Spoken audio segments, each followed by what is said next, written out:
Economía, la radio de los negocios. En Radio Intereconomía, Pulso Geopolítico. Análisis sobre los nuevos desafíos mundiales. Presenta Rafa Jiménez.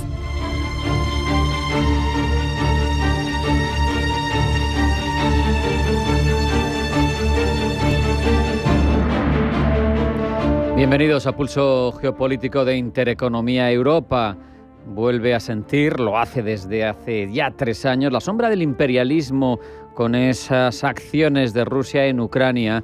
Es importante echarle una reflexión al asunto, porque es un fenómeno que muchos creían relegado a los libros de historia y resurge con fuerza, impulsado por una visión que además está muy arraigada en la tradición rusa, la necesidad de un Estado fuerte, expandido y con influencia global más que regional.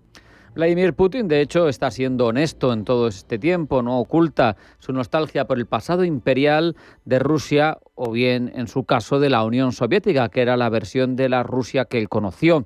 En 1991 sucedió lo que él ha calificado como la mayor catástrofe geopolítica del siglo XX, la caída soviética, una afirmación que nos deja bien a las claras la convicción de Putin de que la fragmentación de su país debilitó su posición en el mundo.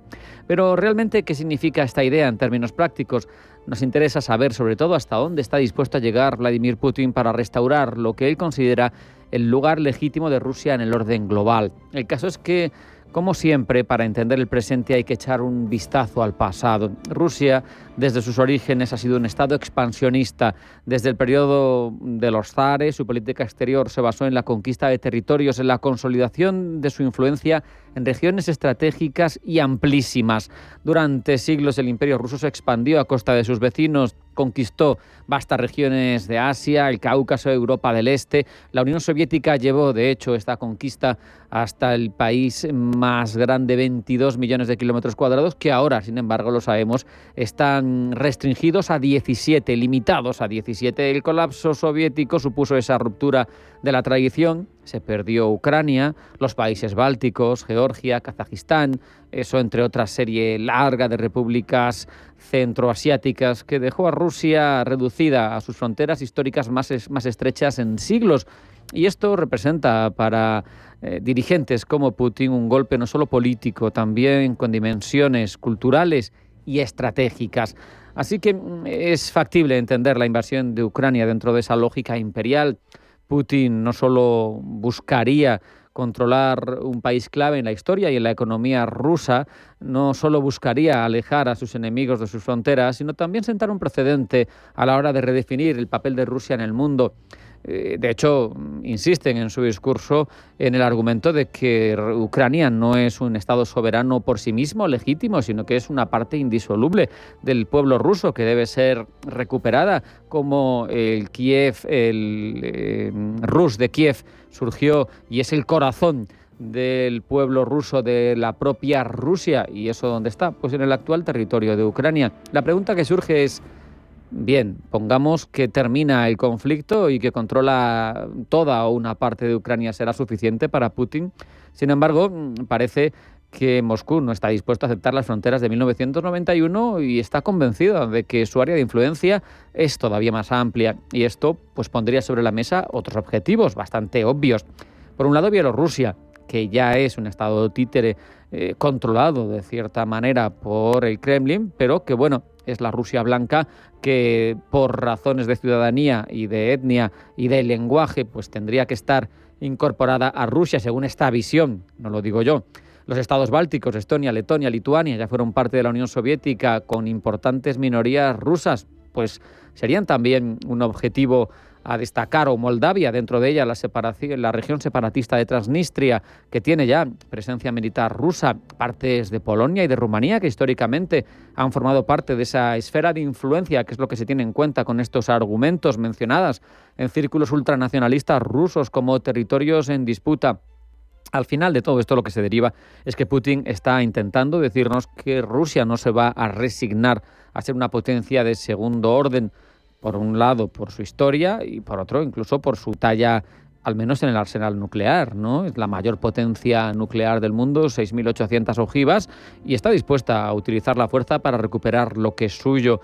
Esto, obviamente, lucha con los intereses, entra en colisión con los intereses de Europa Occidental, de Estados Unidos, aunque Estados Unidos está intentando con la presidencia de Trump templar gaitas y tener a este rival tranquilo para poder centrarse en quien considera que es su principal antagonista estratégico a futuro, que es China. Por lo tanto, tampoco entra en la ecuación ahora mismo Estados Unidos. ¿Quién asume su papel dentro del territorio europeo, al menos dentro del de la Unión? Pues de momento lo está intentando hacer la Francia de Macron, que para eso es la única potencia nuclear dentro de la Unión Europea, y así entran en disputa todas las controversias dialécticas entre el paraguas nuclear de Macron, como Sergei Lavrov, el ministro de Exteriores ruso, dice que se sienten concernidos y atacados, que esto es una amenaza contra Rusia, que tendrá cumplida respuesta. Y ya se pone en marcha toda la maquinaria propagandística e ideológica. Medios rusos, portavoces del gobierno, que intentan comparar a Macron con Napoleón, le recuerdan el fracaso de su invasión en 1812, lo ridiculiza, le llaman Micron en lugar de Macron, queriendo dejar claro que el presidente de la República Francesa es insignificante frente al poder de Rusia, pero al final no es más que un enfrentamiento dialéctico revelador. Rusia sigue viéndose a sí misma como un imperio indestructible, capaz de resistir cualquier desafío, utiliza para ello la historia como arma narrativa y nos deja ver también en una segunda lectura entre líneas como al final lo que estamos es reviviendo asuntos del pasado, pero no me refiero a los del siglo XIX, me refiero al elemento nuclear. Es un factor que sigue siendo ahora mismo un punto de tensión, de crisis en Europa, y nos queda claro que los límites geopolíticos tras la Guerra Fría impuestos a Rusia no le valen. ¿Hasta dónde va a llegar? La gran incógnita es si el mundo está preparado para que Rusia vuelva a comportarse como un imperio. Veremos si se desafía ahora el orden europeo y no hay cumplida respuesta por parte de los integrantes de ese orden. ¿Qué pasará? ¿Hasta dónde reescribirá la situación actual Rusia? El tiempo nos lo dirá. Ahora el tiempo lo que nos obliga es a irnos a una pequeña parada. Sigue Pulso Geopolítico y tras ese alto en el camino vamos con los titulares informativos que elabora Blanca del Tronco. No se vayan.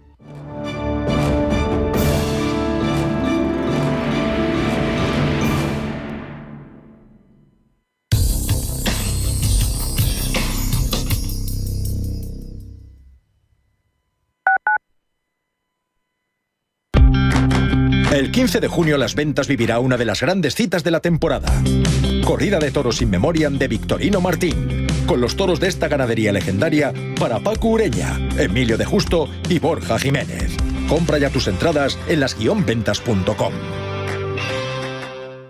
Atención inversor, únete al club de inversión de Grupos Eneas. Estamos especializados en la compra, reforma y venta de inmuebles y otros activos, ofreciendo rentabilidades muy atractivas. Coinvierte con nosotros. 91 639 0347. Grupos Eneas, tu aliado en la inversión.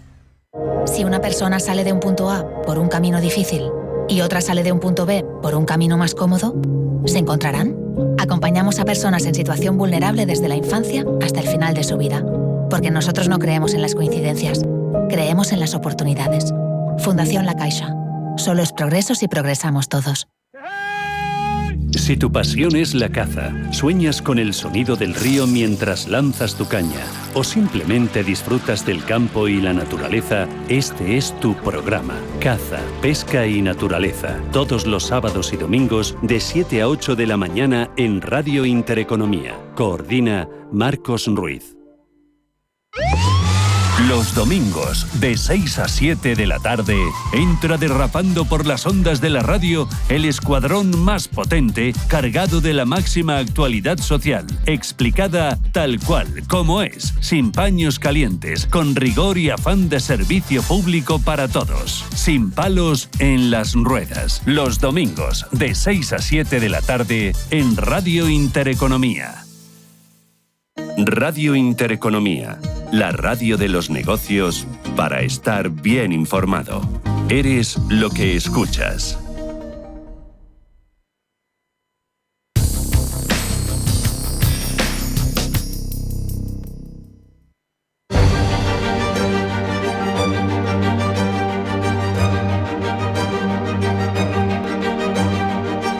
En Radio Intereconomía, Pulso Geopolítico. Vamos ya con las noticias más relevantes del ámbito internacional. Primero los titulares, los elabora Blanca del Tronco. Blanca, bienvenida, buenas tardes. Buenas tardes. Estados Unidos y Ucrania se reúnen en Arabia Saudí para abordar negociaciones de paz en Ucrania. Trump espera avances y que Ucrania firme el acuerdo de minerales raros. Kiev, por su parte, podría proponer un alto el fuego parcial que permita que Washington vuelva a suministrar material militar. La reunión se celebra solo horas antes de que Moscú haya sufrido el mayor ataque ucraniano desde el inicio de la guerra, con cientos de drones que se dirigían a la capital y que han sido derribados por las defensas rusas. Ucrania asegura por su parte haber derribado sobre su territorio 79 drones kamikaze y un misil Iskander ruso. Von der Leyen, la presidenta de la Comisión Europea, avisa de que la ilusión de no gastar en defensa se ha terminado y apunta a una inversión superior al 3%. En una intervención en el Parlamento Europeo, la jefa del Ejecutivo Comunitario ha advertido de que se acabó la ilusión de vivir en un dividendo de paz y una era en la que se veía a Rusia como socio de Europa y a Estados Unidos como garante de la seguridad en el continente. El tiempo de las ilusiones, dice, ha terminado. Europa está llamada a hacerse cargo en mayor medida de su propia defensa y no en un futuro lejano, sino, asegura von der Leyen hoy mismo. Mientras, y en París, los jefes de Estado Mayor de los países que tienen la intención de enviar tropas para garantizar un acuerdo de paz en Ucrania mantienen una primera reunión técnica. Y a todo esto, en Bruselas, los ministros de Economía siguen debatiendo cómo financiar el incremento en defensa. En particular, el alcance de la flexibilización de las reglas fiscales que permitirá a los estados aumentar su gasto en defensa hasta un 1,5% del PIB al año. Groenlandia celebra este martes elecciones legislativas. Y lo hace con la independencia en el punto de mira. Más de 41.000 groenlandeses están llamados a las urnas de los 16 distritos electorales de la isla ártica en las elecciones para elegir un nuevo parlamento y un nuevo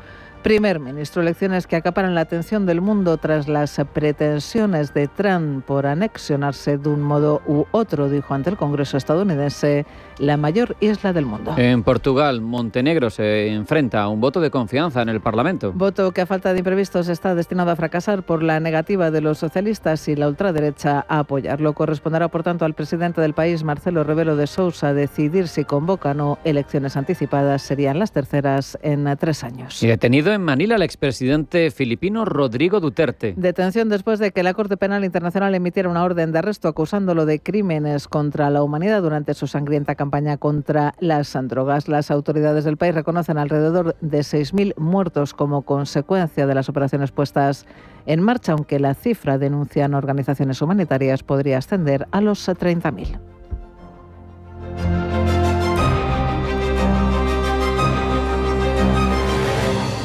En Radio Intereconomía, Pulso Geopolítico. Hemos puesto las bases, ahora profundizamos en todas esas noticias, Blanca.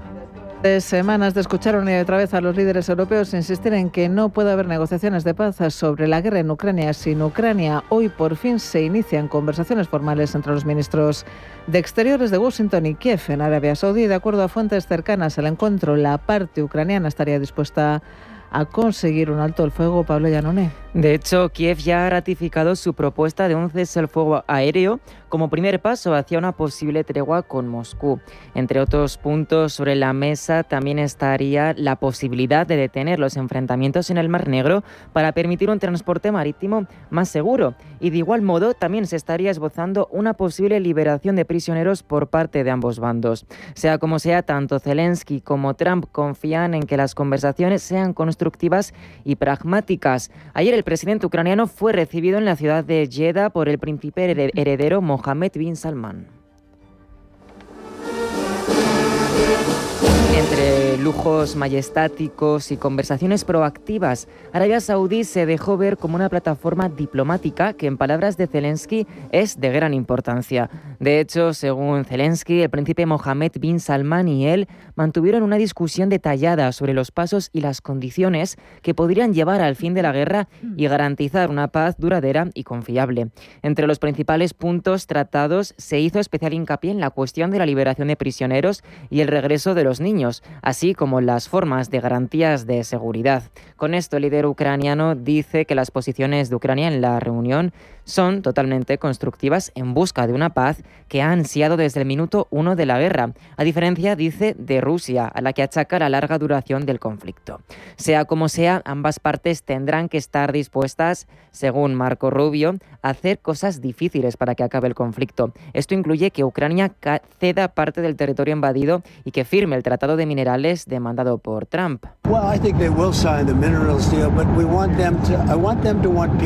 El presidente estadounidense quiere paz y confía en que Zelensky firme el acuerdo durante este encuentro celebrado en Arabia Saudí. Previsiblemente lo haga, ya que a cambio podría recuperar el apoyo del servicio de inteligencia de Washington que Trump retiró después del fatídico encuentro en el despacho Oval. Esto en Jeddah, en París. Entre tanto, se reúnen los jefes del Estado Mayor del Ejército de todos los países de la OTAN y de la Unión Europea. El encuentro convocado por el presidente francés Emmanuel Macron incluye también a representantes del Reino Unido y Turquía. Reunión, dicen desde el Elíseo, que se desarrolla en estrecha coordinación con el mando militar de la OTAN, que también participa en las discusiones. Sobre la mesa, la creación de una misión internacional en Ucrania en caso de un alto el fuego. Según el ministro de Defensa francés Sébastien Lecornu, antes de considerar el despliegue de tropas europeas, se debe definir el propósito de la misión, que podría incluir tareas de observación, disuasión o prevención de conflictos. Todo ello en el día en el que Moscú ha sufrido el ataque de drones más masivo desde el inicio de la guerra, afectando a trenes y a vuelos. Paloma Arnaldos. Ataque masivo de Ucrania a Rusia la pasada noche, que se ha cobrado por el momento 2 muertos y 14 heridos. Las defensas antiaéreas rusas han derribado 337 drones sobre su territorio, incluidas las afueras de Moscú, en el mayor ataque ucraniano desde el comienzo de la campaña militar rusa en Ucrania. Según el mando militar ruso, 91 aparatos no tripulados han sido abatidos en las afueras de la capital y 126 sobre la región de Kursk, donde las tropas rusas intentan expulsar a las fuerzas ucranianas que controlan parte de su territorio desde agosto del año pasado. Los demás aparatos no tripulados han sido derribados en varias regiones rusas. Las defensas aéreas ucranianas han derribado por su parte 79 drones kamikaze Shahid, así como un misil Iskander. Las interceptaciones han tenido lugar en regiones como Kharkov, Zaporilla, Odessa y Gerson. El Kremlin, por cierto, asegura que se están intensificando las conversaciones para que esta semana pueda visitar Moscú y reunirse con el presidente Putin. El enviado especial de Donald Trump, Steve Witkoff, desde el Kremlin califican, eso sí, de rumores las informaciones que apuntan a que Moscú estaría preparando un alto el fuego de 6 meses. Y en Estrasburgo, el Parlamento Europeo debate el plan de rearme acordado en la cumbre extraordinaria de Bruselas de la pasada semana y el aviso de Ursula von der Leyen de que el gasto militar va a ser superior al previsto del 2% del PIB. La presidenta comunitaria ha asegurado que la ilusión de gastar menos en defensa ha terminado. El tiempo de las ilusiones ya pasó. Europa está llamada a hacerse cargo de su propia defensa, no en un futuro lejano, para ya no con pasos graduales, sino con la valentía que requiere la situación. Necesitamos un aumento de la defensa europea y lo necesitamos ahora. Von der Leyen asegura ahora además que los países deben gastar un 3% del PIB en defensa, lejos del 2% que todavía plantea el presidente del gobierno, Pedro Sánchez. Si nos fijamos en la actualidad, gastamos poco menos del 2% de nuestro PIB en promedio en materia de defensa. Todos los análisis actuales coinciden en que debemos superar el 3%. Ahora, si analizamos el presupuesto europeo en su conjunto, solo alcanza el 1% del PIB. Resulta evidente, dice von der Leyen, que la mayor parte de las nuevas inversiones solo pueden proceder de los Estados miembros. Para llegar a esa cifra, la presidenta comunitaria propone préstamos con dinero europeo que dice debería usarse para impulsar a la industria de defensa del continente. También abrirá la mano para que los gobiernos gasten más, pero advierte sin disparar los números rojos. Por eso, dice von der Leyen, estamos activando la cláusula de escape nacional prevista en nuestras nuevas normas fiscales. Se trata de una nueva herramienta que se creó el año pasado y nos proponemos activarla de forma controlada, coordinada y con plazos determinados para todos los Estados miembros. La presidenta comunitaria asegura además que la Unión Europea tiene el tamaño necesario para disuadir a cualquier país hostil y tiene además, dice, el poder económico. Y ahora por fin, asegura von der Leyen, también hay la voluntad política. Y hoy se celebran elecciones en Groenlandia por primera vez bajo el escrutinio internacional atraído por los intereses expansionistas de Donald Trump sobre la isla, Pablo. Sin duda, el presidente estadounidense ha sido el protagonista de la campaña electoral, sabiendo que solo un 6% de los groenlandeses estaría dispuesto a unirse a Estados Unidos. Los partidos políticos se han posicionado más de una vez en contra de lo postulado por el republicano. De hecho, ayer durante el último debate electoral repetían sus posturas en contra. También hasta el último momento, Trump ha insistido por su red social, Truth Social, de que quiere la isla. Dice que haría inversiones millonarias y mejoraría la vida de los groenlandeses. Esta actitud ofende al pueblo de la isla, como expresaba el favorito en las encuestas con un 31% de los votos pronosticados y el actual presidente, Mute Egede. En una entrevista concedida al medio danés D.R, el líder ha declarado que Donald Trump debería respetar a Groenlandia. Las cosas que están sucediendo en el mundo en este momento me preocupan bastante, debido a que hay un orden mundial que se está tambaleando en muchos frentes. Un presidente en Estados Unidos que es muy inaccesible y de esa manera también hace que la gente se sienta insegura. Merecemos que nos traten con respeto y no creo que el presidente estadounidense lo haya hecho últimamente desde que asumió el cargo. Og blive behandlet med respekt, og det synes jeg ikke, den amerikanske præsident har gjort på de seneste, siden han indtrådte. Esta preocupación en torno al orden mundial occidental, de la que habla Mute, lo ha llevado a querer formar un amplio gobierno de unidad en Groenlandia que supere las diferencias partidarias. La mayoría de estas divergencias reposan sobre la cuestión de independencia respecto de Dinamarca, tratada en un segundo plano en ese último gran debate electoral. Mientras unos defienden la autonomía progresiva, otros, como el partido de Mute, son más radicales. A tales efectos, Mute aboga esta vez por elaborar un plan de independencia sólido que identifique a todas las partes. Está dispuesto incluso a reducir la dependencia hacia la pesca y ampliar sectores como el turismo y la minería, a pesar de que su partido prohibió las excavaciones de uranio en el año 2023. Por lo pronto, Mute ya ha avanzado que si llegan a las elecciones, dejará absolutamente claro a los estadounidenses que Groenlandia pertenece a los groenlandeses, sin importar cuántas veces diga el presidente estadounidense que quiere el control del país.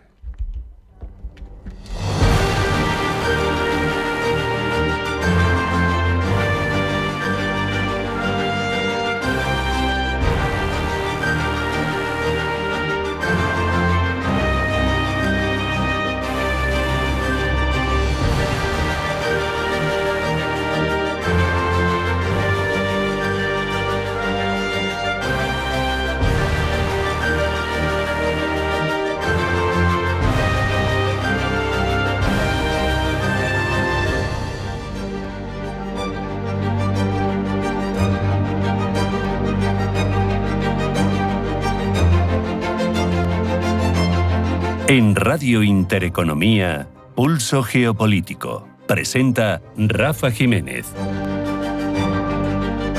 Vamos a repasar las cuestiones que nos cuentan las principales cabeceras internacionales sobre esa actualidad relevante de la geopolítica, un empeño que desarrolla en cada una de nuestras ediciones Pablo Giannone. Pablo, bienvenido, buenas tardes. Buenas tardes. Comenzamos en Asia porque el expresidente filipino Rodrigo Duterte, lo sabemos, lo hemos contado, ha sido detenido después de que la Corte Penal Internacional emitiera una orden de arresto en su contra por la que llamó él mismo guerra contra las drogas y que dejó más de 30.000 muertos.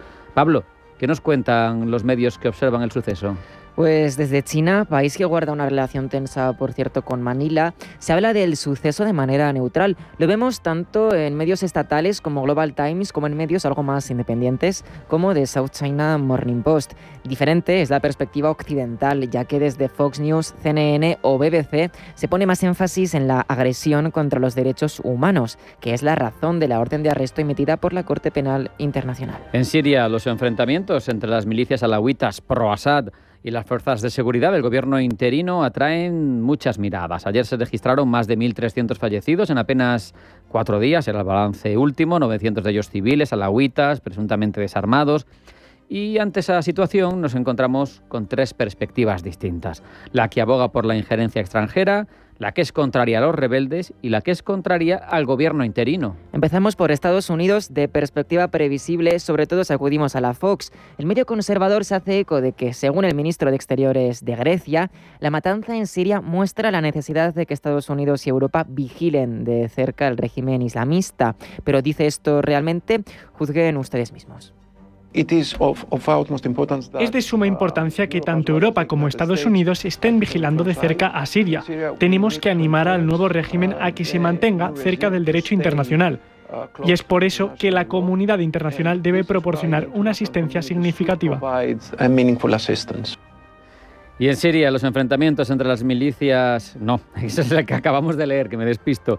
Desde el medio catarí, el líder de la región de Oriente Próximo se aboga, de hecho, en torno a este asunto de Siria, por un enfoque crítico hacia los rebeldes alawitas, ya sabemos, por tanto, chiitas.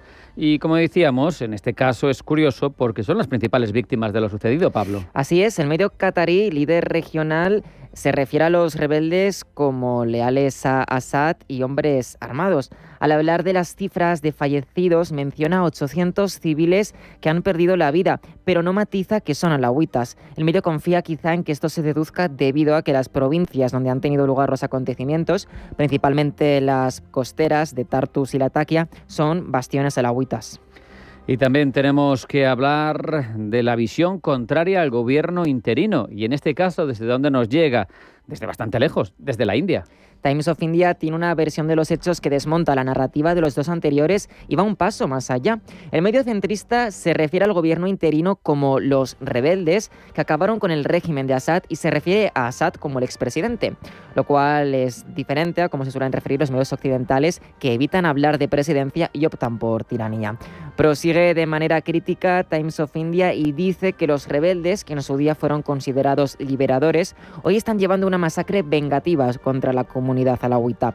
El medio describe unas imágenes sensibles en las que presuntamente se ve a miembros de las fuerzas de seguridad del gobierno actual obligando a los alawitas civiles a caminar a cuatro patas y golpeándoles salvajemente, dice, en la espalda. Como explica el medio, el grupo sectario alawita era un pilar de la estructura de poder de Al-Assad. Ahora, prosigue el medio, con un ex yihadista en el poder, es normal que el extremismo siga siendo visible. Y entre tanto, en Europa, en Rumanía, ayer la Oficina Electoral Central excluía al ultraderechista Călin Georgescu de la carrera presidencial por incitar acciones contra el orden constitucional, también por otros delitos.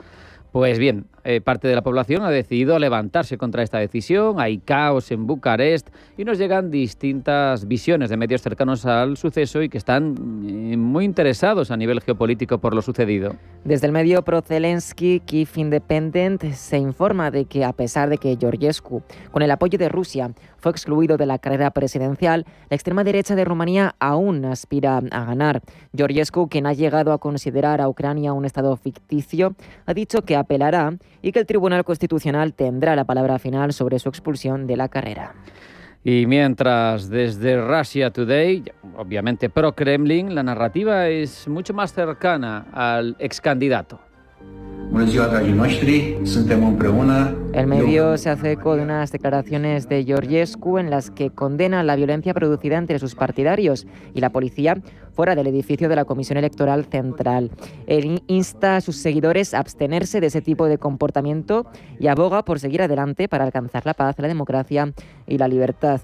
El medio también se hace eco de que, según los analistas, los dirigentes de la Unión Europea no ven con buenos ojos que haya otro gobierno que no vaya en el mismo tenor que están marcando los grandes países. El cupo, concluye, ya está cubierto por Hungría y Eslovaquia. Seguimos con el escrutinio de la semana con Emmanuel Macron, sentado en el tercer grado de la prensa internacional. Hoy vemos qué tratamiento hace del jefe de Estado galo, un medio tan relevante, tan influyente como es The Guardian británico, progresista. Pablo. Pues este rotativo hace énfasis en la figura de Macron como líder europeo con bastante poder y relevancia en el marco diplomático. Por ello, el jefe de Estado galo protagoniza titulares en los que se ve, por ejemplo, su colaboración con Starmer para lograr concesiones con Trump en las dos visitas que ambos mandatarios hicieron hace unas semanas al despacho Oval. También se convierte, en palabras de The Guardian, en el susurrador precisamente de Trump tras mezclar adulación y firmeza en ese encuentro en la Casa Blanca. Su actitud gentil y sanadora plantea a Starmer, dice el medio británico, un difícil desafío. Aunque los dos líderes han mostrado una relación fuerte basada en el liderazgo, para The Guardian no pasan inadvertidas las tensiones que, dice, surgieron entre los dos mandatarios debido a las posturas que tenían divergentes en torno a la toma de activos rusos congelados para la venta de armas a Estados Unidos. Esta fricción trasciende, sin embargo, la postura de ambos líderes en el marco europeo, a favor de esa defensa común y esa rivalidad hacia Rusia. De hecho, el medio se hace eco también de las amenazantes palabras de Macron en su discurso televisivo avisando a Rusia de que no sobrepase sus fronteras. Con todo, nos quedamos con que The Guardian presenta una narrativa positiva hacia Macron, enalteciendo su figura como líder europeo y puente de la diplomacia transatlántica.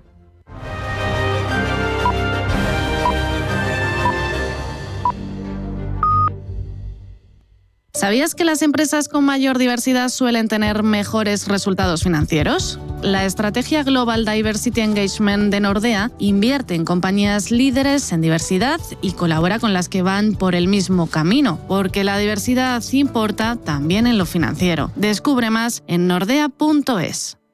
Dicen que en esta vida hay que vivirlo todo.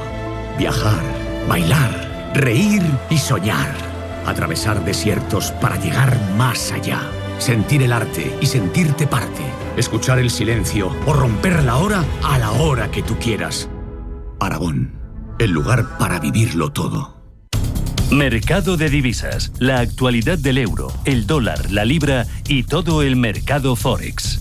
Un programa presentado por Alba Puerro. Elige tu propio camino en el mundo de la inversión. Mercado de divisas, los miércoles de 10 a 11 de la noche en Radio Intereconomía.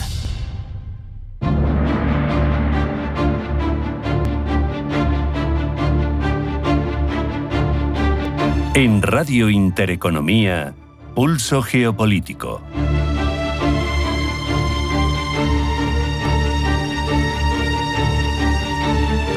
En un momento tan complicado como es el primer conflicto armado de gran calado en suelo europeo desde 1945, los países europeos, los miembros de la Unión, más concretamente, optaron por dos vías para luchar contra Rusia y su invasión.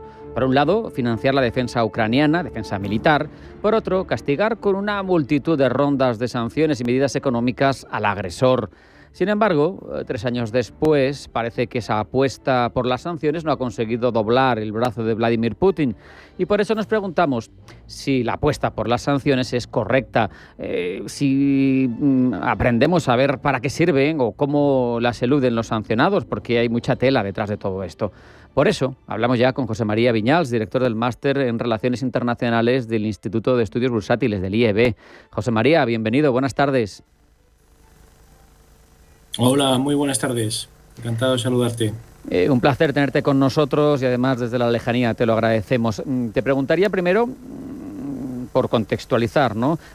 ¿Cuál es el propósito real cuando alguien impone sanciones internacionales y si te parece en un primer vistazo que son efectivas para presionar a un país? Bueno, las sanciones internacionales son un mecanismo, son una herramienta de política exterior que utilizan los estados, o bien para castigar a otro estado o a un grupo de personas por haber realizado algunos actos en contra de lo que consideran el derecho internacional, o bien porque quieren prevenir que se lleven a cabo determinadas actuaciones que de producirse irían en detrimento de la comunidad internacional y de los intereses del estado que impone las sanciones.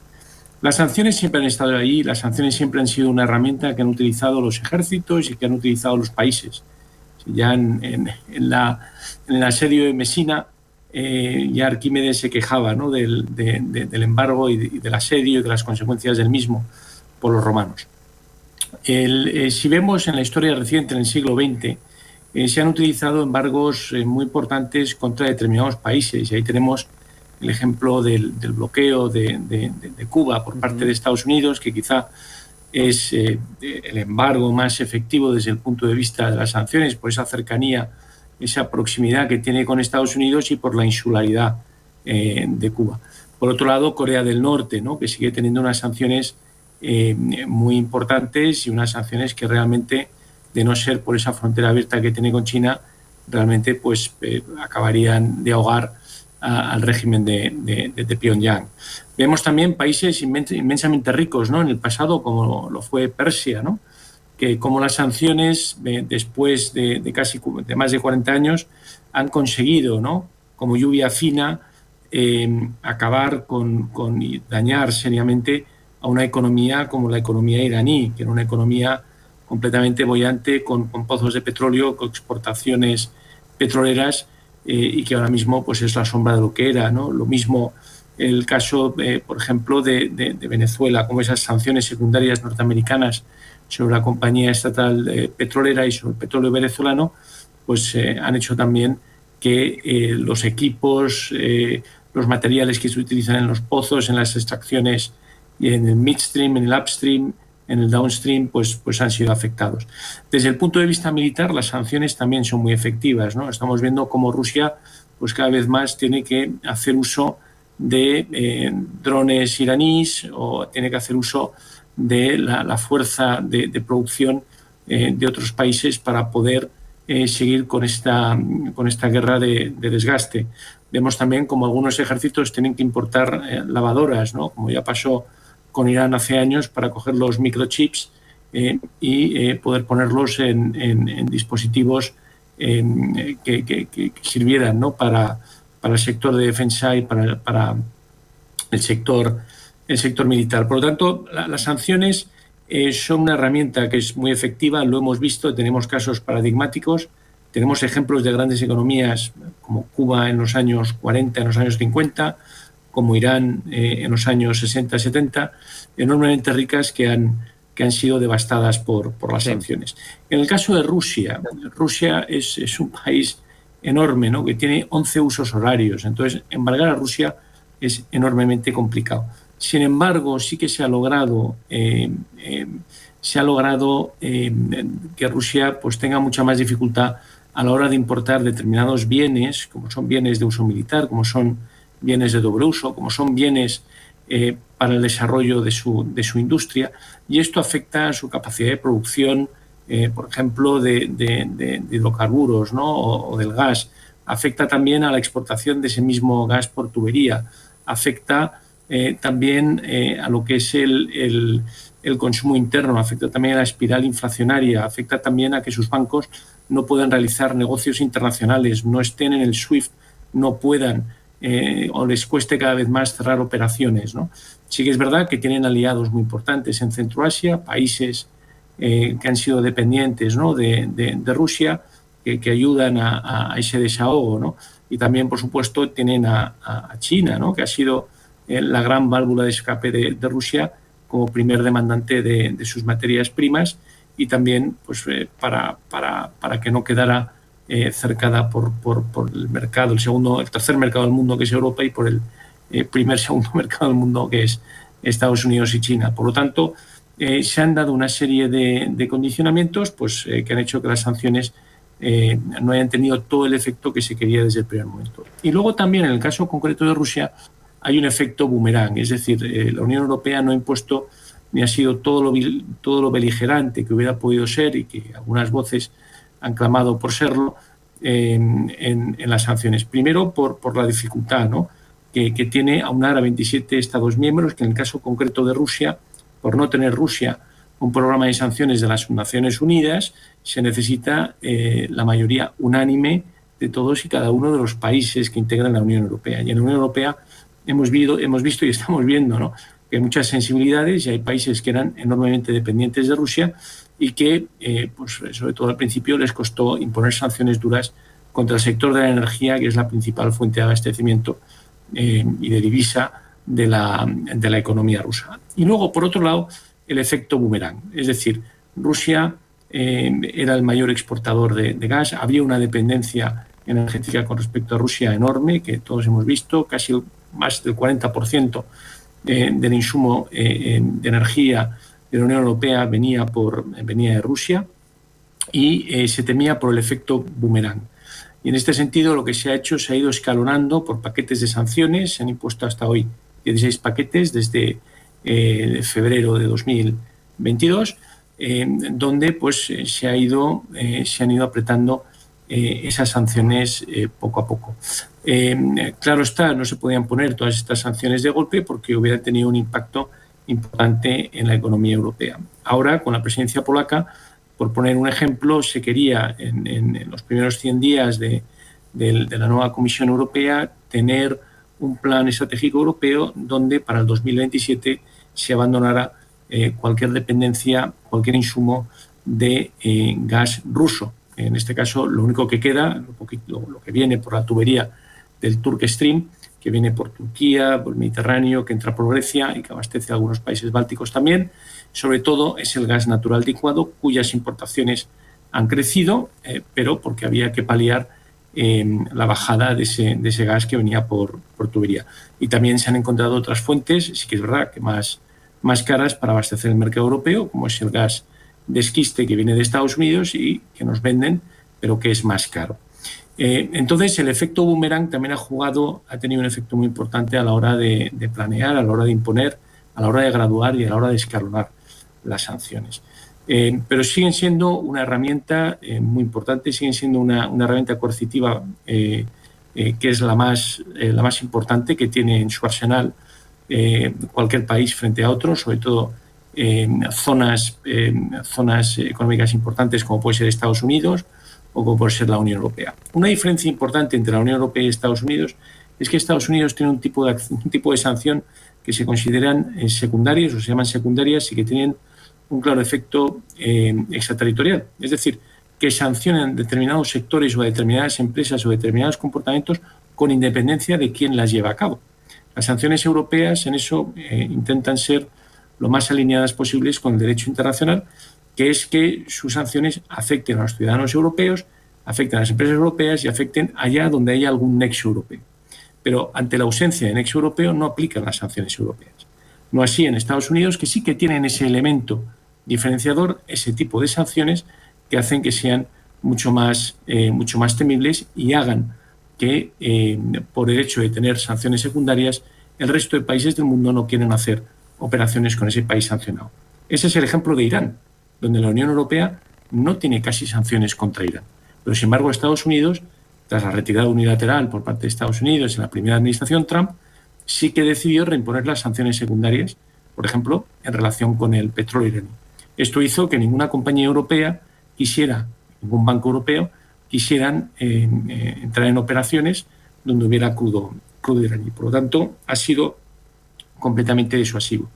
Esto, como las sanciones europeas del Reino Unido y de Estados Unidos con la administración Biden se han ido tomando de forma muy alineada, porque imponer sanciones extremadamente duras y de un día para otro, como lo hace Estados Unidos, porque tienen la capacidad por medio de órdenes ejecutivas del presidente de Estados Unidos imponer de un día para otro estas sanciones, y Europa necesita ese consenso de los 27 estados y por lo tanto suelen ser más descafeinadas que las sanciones norteamericanas cuando se quiere ir contra un sector en concreto, o contra las del Reino Unido, que son mucho más flexibles, más dinámicas y que se pueden imponer de un día para otro cuando así lo estima el gobierno.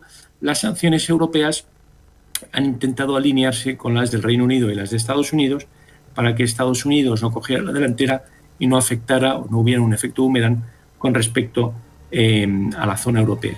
Estados Unidos proponía sanciones más duras y la Unión Europea tuvo que pararlas. ¿Son efectivas las sanciones? Sí que son efectivas. ¿Se han hecho efectivas en el caso de Rusia? Pues quizá no todo lo que se hubiera esperado, pero debido a las particularidades de Rusia y a las particularidades también y la dependencia de la Unión Europea con respecto del mercado ruso. Pues con esa reflexión nos vamos a quedar. José María Viñals, director del Máster de Relaciones Internacionales de IEB. Muchas gracias y hasta la próxima. Muchísimas gracias. Buenas tardes.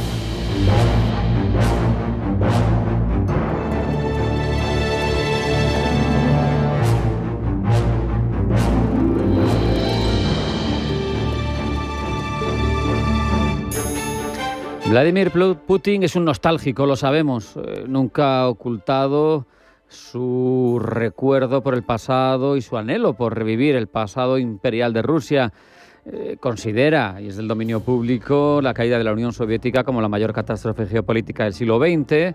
Y nos preguntamos, ante los actos que lleva a cabo como presidente de Rusia y sus palabras, ¿qué significa realmente todo esto en términos prácticos? ¿Hasta dónde está dispuesto a llegar Putin para restaurar lo que él considera el lugar legítimo de Rusia en el orden global?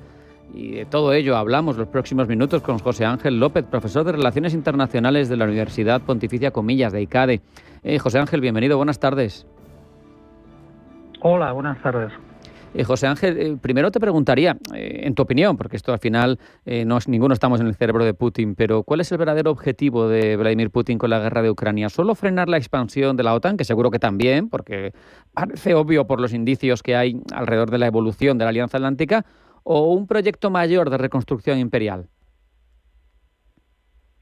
Bueno, pues yo creo que puede haber un poco de todo, efectivamente moviéndonos en un terreno especulativo porque lo que hay en la cabeza de Putin yo creo que a veces no lo sabe ni el propio Putin.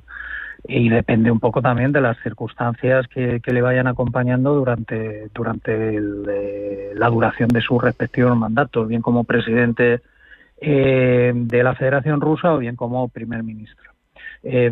A mí me da la sensación de que en los primeros momentos, es decir, más allá del tema estrictamente securitario, en los primeros momentos de su relevancia en el poder de Rusia, es decir, desde prácticamente principios del siglo XXI, quizás había una vocación genuina de una suerte de integración en las estructuras europeas y en las estructuras internacionales, en las instituciones, de tal forma que ese espíritu neoimperial que hemos conocido con posterioridad, especialmente desde el año 2008, después de la Conferencia de Seguridad de Múnich en 2007 y su primera intervención fuera del núcleo de la Federación Rusa, dejando al margen las dos guerras en Chechenia, que fue precisamente en Georgia, en Osetia del Sur y en Abjasia. Yo creo que sí que ha habido una aceleración de esa vocación expansionista que, por otro lado, forma parte genuinamente de la historia de Rusia. Es decir, decía un historiador, Geoffrey Hoskin, muy famoso y muy potente desde el punto de vista del conocimiento de la historia de Rusia, que la mejor forma que ha tenido siempre de defenderse es extendiendo sus fronteras, especialmente en un contexto geográfico en el que las fronteras naturales pues no existen. Entonces, en ese sentido, yo sí creo que el paso dado desde 2014 en Ucrania, con el tema de la anexión ilegal de Crimea y el intervencionismo en los distritos orientales de Ucrania, sí ha acelerado esa vocación no imperial, que luego, además, se le sirvió en bandeja en el año 2020 con las elecciones fraudulentas en Bielorrusia y el apoyo que tuvo que otorgar a Lukashenko para mantenerse en el poder, y que luego ha propiciado que fuese el cooperador necesario en la guerra de agresión contra Ucrania a partir del año 2022. El Kremlin, José Ángel, siempre ha utilizado la excusa de proteger a las poblaciones rusófonas en países vecinos. Sabemos que en la concepción, sobre todo de los pensadores que rodean a Putin, hay una clara diferencia entre ciudadanía rusa y nacionalidad rusa. No les hace falta que alguien tenga la nacionalidad rusa para ser ruso, según su concepción. ¿Este argumento puede ser utilizado a futuro por parte del Kremlin para justificar nuevas invasiones o desestabilizar a países cercanos? Bueno, se ha utilizado desde el momento de la disolución de la Unión Soviética, porque esta distinción que nos comentabas en estos momentos es en realidad una herencia soviética, donde existía la doble nacionalidad. Existía la nacionalidad soviética y existía la nacionalidad de opción o de adopción de aquella persona que voluntariamente elegía pertenecer a una determinada minoría o mayoría nacional. El hecho de que después del año de finales del 91, con la creación de 15 estados independientes, se diese una situación en la que 25 millones de rusos estuviesen distribuidos fuera de la Federación Rusa, propició, pero incluso con anterioridad a esa disolución de la Unión Soviética, propició una serie de movimientos secesionistas que desde el inicio de la nueva Rusia independiente pues contaron con su apoyo. Es decir, cabe mencionar pues el caso de Transnistria en Moldavia, o los casos de Osetia del Sur y de Abjasia que hemos referido antes, o por ejemplo el intervencionismo incluso en conflictos donde no estaba presente la minoría rusa, como pudiera ser el de Nagorno-Karabaj entre Armenia y Azerbaiyán, donde la minoría afectada era la minoría armenia, que convivía en un estado diferente que era el de Azerbaiyán. Entonces ese empuje, ese soporte a estos secesionismos le ha brindado una oportunidad intervencionista, pero intervencionista de manera difusa, digamos, en lo que hemos venido a conocer luego como conflictos híbridos, de una manera muy cómoda para desenvolverse desde el Kremlin. De ahí a pasar a un intervencionismo mucho más duro, mucho más asertivo, como ha sucedido en el caso de Ucrania, pues evidentemente se han ido quemando etapas. Pero eso no significa que efectivamente que no pueda haber otro tipo de intervencionismo, sino de manera militar, dada la situación de todavía no resolución del conflicto abierto en Ucrania, sí de una forma difusa. Estamos viendo, por ejemplo, lo que está sucediendo en Georgia con una coalición de partidos como Sueño Georgiano, que han adoptado una orientación claramente prorrusa. Por el contrario, por ejemplo, pues en el caso de Armenia vemos cómo las relaciones bilaterales, de un bilateralismo asimétrico que mantenía con Rusia, pues se han visto muy deterioradas a raíz precisamente de la forma en la que se ha dejado caer el enclave armenio en Nagorno-Karabaj, ¿no? Las relaciones con las repúblicas de Asia Central son también objeto de interés, porque, por ejemplo, Kazajstán, justo unas semanas antes de la agresión de Rusia a Ucrania, solicitó el gobierno de Tokayev solicitó su ayuda precisamente para mantenerse en el poder ante una serie de revueltas. Y no hay que olvidar que comparte más de 6.000 kilómetros de frontera. Estamos teniendo problemas con esa conexión telefónica. No sé, José Ángel, igual te puedes mover un poco, a ver si coges mejor cobertura, porque yo creo que mejor te colgamos y hacemos una nueva llamada. Estamos hablando con José Ángel López, profesor de Relaciones Internacionales de ICADE, sobre el presunto afán imperialista de Vladimir Putin, que algunos le achacan, que él defiende como parte de una solidaridad hacia sus ciudadanos y que, sin embargo, le hace tener intereses en muchas partes del mundo. José Ángel, perdón, a ver si ahora te escuchamos mejor. No sé en qué punto te habías quedado. Se había cortado. Sí. Sí, no, estábamos, no sé exactamente en qué punto se ha cortado, estábamos haciendo pues una especie de relación de la ayuda. Te hemos dejado de oír bien cuando estabas hablando de Tokayev, creo que recordar que has dicho. Un nombre. Exacto, sí. A partir en el caso de Kazajistán, efectivamente. Entonces, no, decía que claro, que toda esta articulación de diversos tipos de relaciones que pueden ser o bilaterales desde un punto de vista asimétrico, como pueda ser, por ejemplo, pues esta especie de gobierno títere que tiene con Lukashenko en Bielorrusia, o de relaciones bilaterales reforzadas, como pueda ser el caso de Tokayev, que fue objeto de la primera intervención solicitada por un gobernante en el marco de la Organización del Tratado de Seguridad Colectiva, crean una serie de lazos que probablemente pues en el futuro más inmediato iremos viendo de qué forma se van perfilando. Lo que me gustaría entender también es, más allá de cuestiones prácticas, de capacidad real, si realmente sería factible acabar viendo una expansión de Rusia que no se limite a esa influencia. Por ejemplo, parece lógico que Bielorrusia no la vayan a invadir, porque ya la controlan de forma, como tú bien apuntabas, con esas elecciones, Lukashenko, pero en cualquier caso, si tú quieres volver a pintar en el concierto internacional, si quieres resarcirte de esa tragedia que supuso la caída del régimen soviético en el 91 y a la que se ha referido Putin en distintas ocasiones, es factible que se amplíe físicamente, que haya un proyecto de reconstrucción de la Gran Rusia. ¿Tú crees que el pensamiento también de los entornos que se sabe que rodean intelectualmente a Putin va en esa dirección?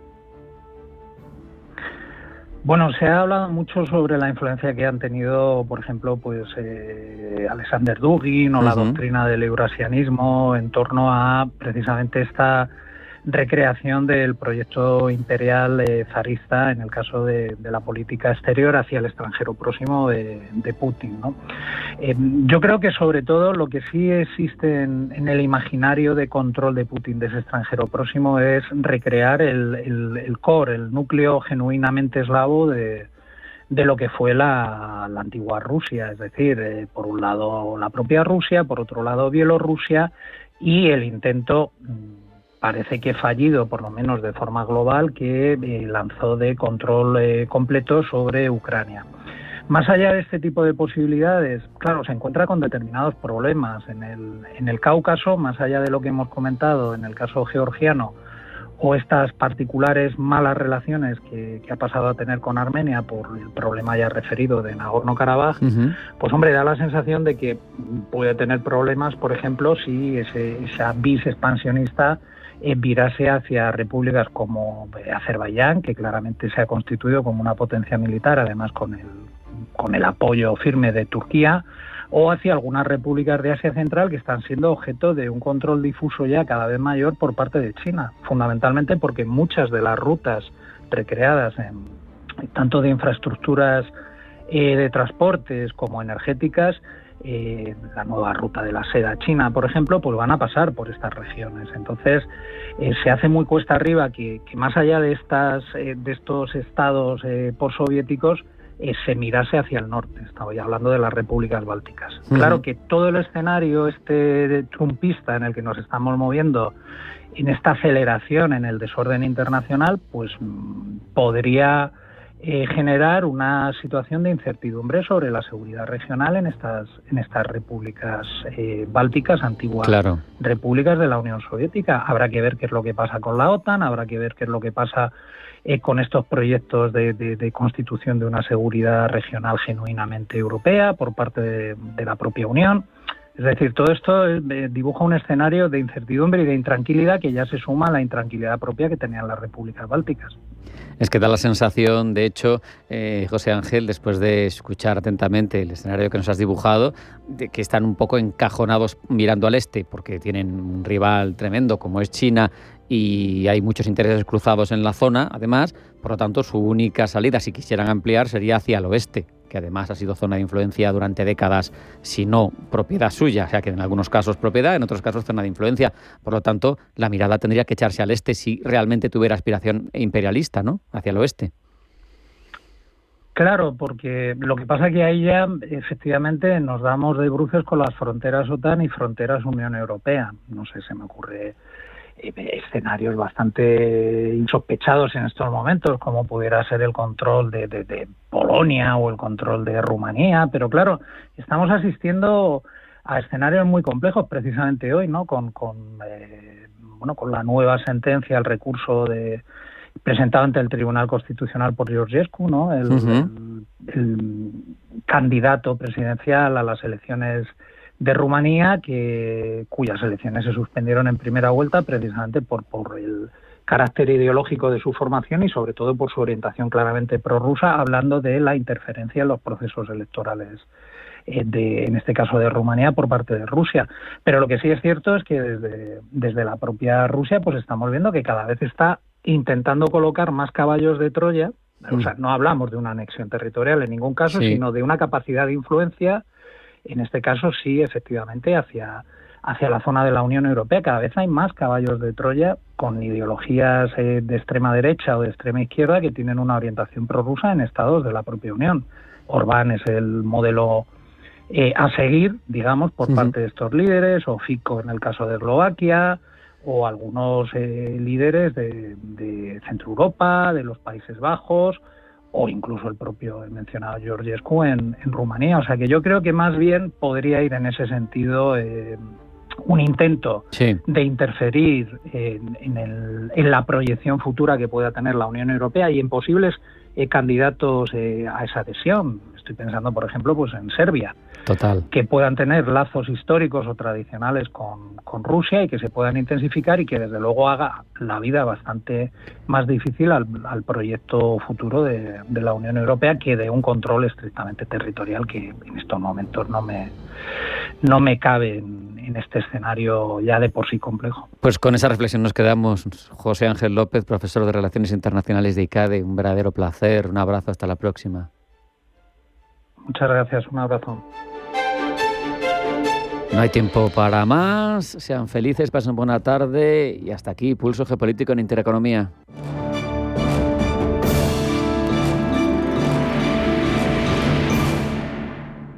En Finaccess Value queremos ayudarte a conseguir tus objetivos financieros. Finaccess Value, gestión de patrimonios centrados en la prudencia y la gestión del riesgo. Un enfoque global y más de 20 años del grupo Finaccess nos avalan. Más información en finaccessvalue.es y en el 91 737 4114. Finaccess Value, agencia de valores, figura inscrita en CNMV con el número 301.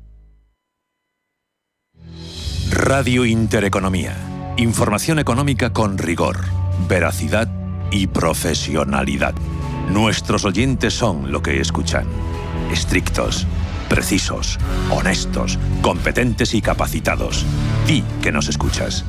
Intereconomía, la radio que se identifica con sus oyentes. Toda la actualidad